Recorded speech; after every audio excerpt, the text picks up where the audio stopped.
afternoon, everyone. We are Group 5 and we are going to tackle about establishing consumers' credit. Credit, the ability to obtain goods and services with a promise to pay at the specified time, date, agreed. So, example is that I use my credit card to purchase my new laptop and I will pay off the balance at the end of the month. We will tackle about the 3 C's of credit. The first one, the character. It refers to how a person has handled past debt obligations. From the credit history and personal background, honesty and reliability of the borrower to pay credit debts is determined. So, kini siya naga-talk na siya about sa kung unsa ka maayo ang tao. Kibali kung maghulam ka, so dapat responsible ba ka sa pagbayad, kabalo ba ka mo bayad. Mga anak bitaw din na mag-iban di ba nga pag manghiram o kwarta is ilang itagan. So, ang character dira gid siya naka-determine like kung unsa ka kabalo o responsible sa pagbayad sa imong gihulaman. So, the second one, the capacity, refers to how much debt a borrower can comfortably handle. Income streams are analyzed and any legal obligations looked into, which could interfere in repayment. Ang capacity, nagatalk siya about sa kung pila imong hulamon and nagatalk sa siya kung kibali manghiram ka kwarta. Dapat i-make sure nimo nga wala kay lain obligations. Kibali, gasuporta ka sa imong pamilya.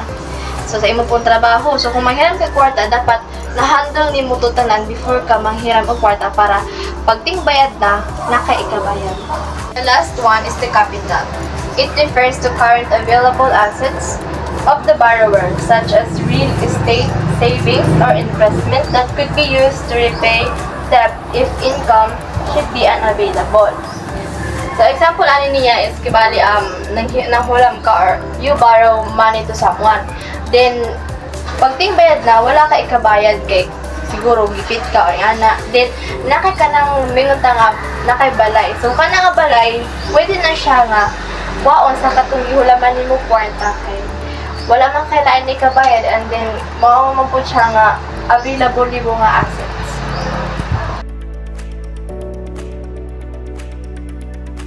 Going to tackle about 5 P's of credit. First, people. People, does the borrower have a history of being honest, reputable, and timely in honoring his or her financial obligation. So, example, ana is, dapat kung magpahiram ka o kwarta, dapat kabalo ka sa iyang personal background nga. Kung mangutang siya, dapat makabayad yun siya o dili ka takasan. So, ikaduha kay purpose. Purpose, there should be a specific explanation of how the borrower is going to be the funds. So, dapat kung naimanghiram sa imo, magpahiram kag kwarta, dapat kabalo ka kung unsaon niyang kwarta kay basin day iya ra nang ihubog-hubog lain sa. Number 3 is payment. Knowing the purpose help and identify source of payment and aids in structuring the loan's repayment schedule based on the timing of the borrower's receipt of funds. So, dapat kung kanus agyud ang giingon sa imuha nga kanaang kung kanus ani mo baryan kana nga time, dapat imuha nang bayaran kay once gani manglapas ka na jud nay kuan magkadako imong bayaran. So number 4, plan. How will the loan be supervised, and in the case of borrower default, what will the bank do? So sa plan, kung kintahan ang hiram kag kwarta tas di jud nimo mabayaran, ang imuhang naay possible nga makuha sa imuha ana kun dili balay nimo, yuta nimo, mga gamit nimo. So number 5, protection. This is collateral and other secondary source of loan repayment.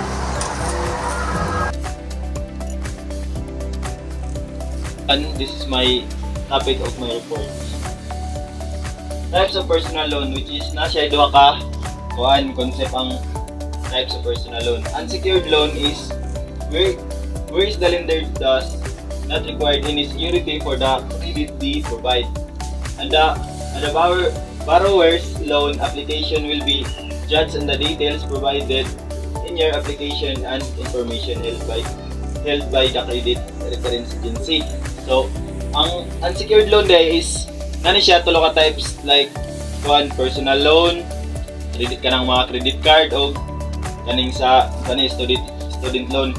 Ang mga example na kuan ni sa iya kay kanang pareha nang sa mga credit card or kanang sa mga arawan or sa ba mga sinima na. Well, ang kuan niya day kay kung ang mag-loan is kuan kanang gina CI pabitaw nila or kanang gina interview pa nila kung unsa kada ko ang makaya bayaran ani nga tao ang kaning sa kaning loan. So which is kung bisan to dili kay dako ang imong na-loan diri sa kuan pareha ng arawan is kabaliktaran po is kay dako pud siya og kanang taxes nga or tubo nga ginapangay sa imo. Yan. Diri ba ta sa secured loan? Secured loan is where is the lender use as an asset, normally your home as a security for providing credit. So, ang sa unsecured loan day is mo ni siya tong katong mga loan nga dinagko na like kanang ditulo na ba nga mga kuan mga loan like balay, kanang mag-loan kag balay, sakyanan o kanang kuan at pareha ng mga motor. Ganong natawag siya secured kay is mas kuan magud ang proseso anang sa kuan baya kanang mga titulo kay dinagko naman ang imong utang kuan ang tawag siya nga secured niya. Ang kuan pud ani niya bisan pa tudog dako ang imong giutang kay gamay ra pud ang tubo nga ipangayoon nila sa imo. So man ang definition ako sa unsecured loan o secured loan.